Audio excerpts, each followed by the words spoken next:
Welcome to 1 Minute Wins with Dr. Dana Martin, the podcast where intentional growth meets practical leadership. One quote, one lesson, one action to help you lead yourself and others better. Let's jump in. Welcome back to 1 Minute Wins. I am Dr. Dana Martin, and today we're talking about something every leader faces daily. That's the gap between stimulus and response. Chuck Swindoll said, life is 10% what happens and 90% how you react to it. You notice he didn't say we control everything that happens. He said we control how we respond to what happens.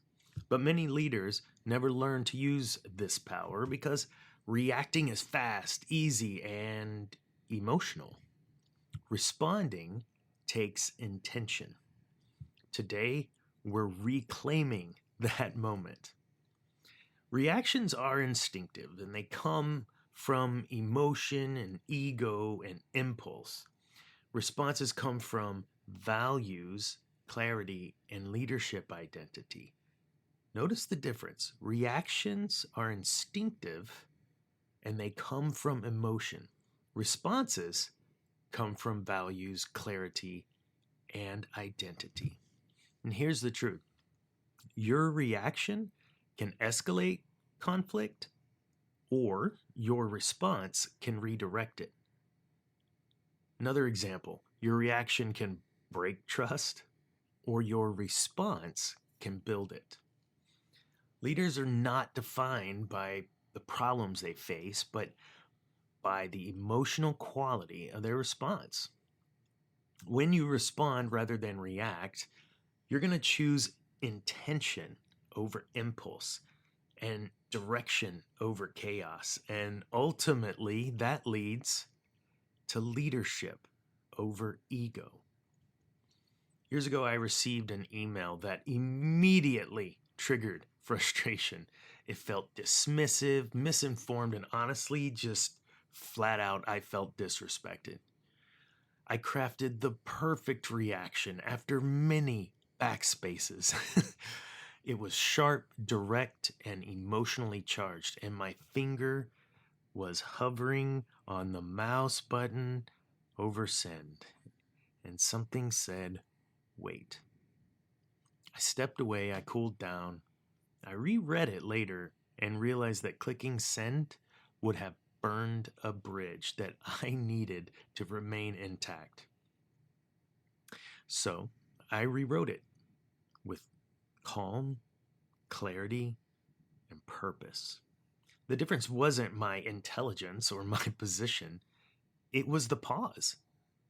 Sometimes leadership is simply giving yourself enough space to choose the wiser version of you. Be the example. A study from University of California found that 2-second pause before responding during conflict reduces emotional escalation by nearly 40%. Just 2 seconds. 2 seconds to breathe, 2 seconds to think, 2 seconds to shift from reaction to response. That small pause, practiced consistently, improves relationships, communication, and leadership influence. And it doesn't cost anything, but it changes everything. Viktor Frankl wrote, between stimulus and response, there is space. In that space is our power to choose our response. You see, that's the space where leadership lives. That's the space where maturity grows and clarity always wins. Reactions happen to you. Responses happen through you. Leaders choose that space, and leaders honor that pause. I once coached a leader facing a difficult feedback conversation with another team member, and he dreaded it because past conversations had exploded into defensiveness and divisiveness. This time, we practiced pausing. No reacting to tone, no reacting to emotion, no reacting to that discomfort. But instead, he listened fully, responded with a grounded clarity, and stayed anchored in the purpose. Afterward, he told me that was the first productive conversation we've had in months. Nothing changed about the employee. Everything changed about his response.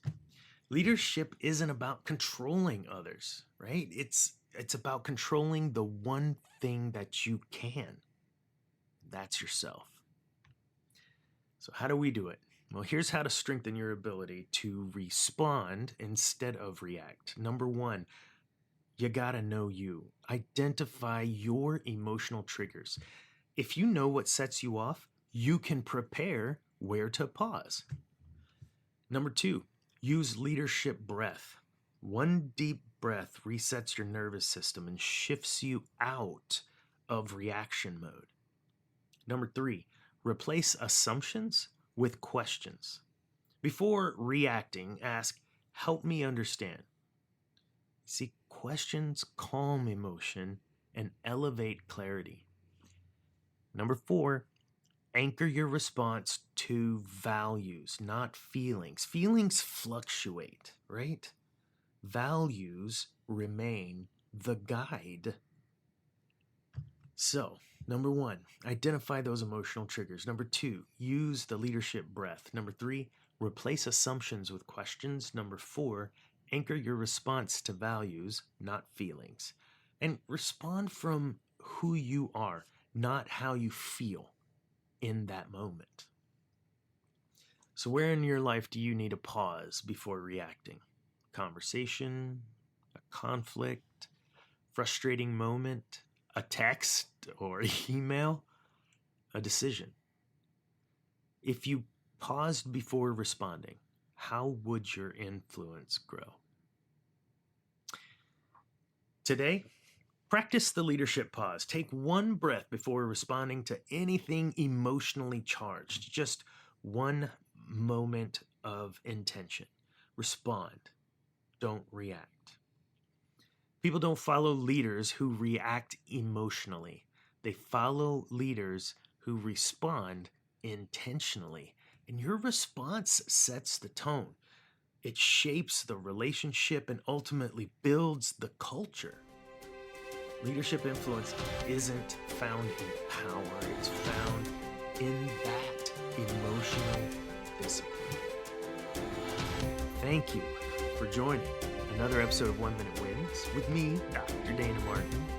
For more tools, resources, and coaching, you can visit dmilm.com or pick up 1 Minute Wins, Take Control of Your Growth Journey 1 minute at a time on Amazon. Above all, always remember, be the example.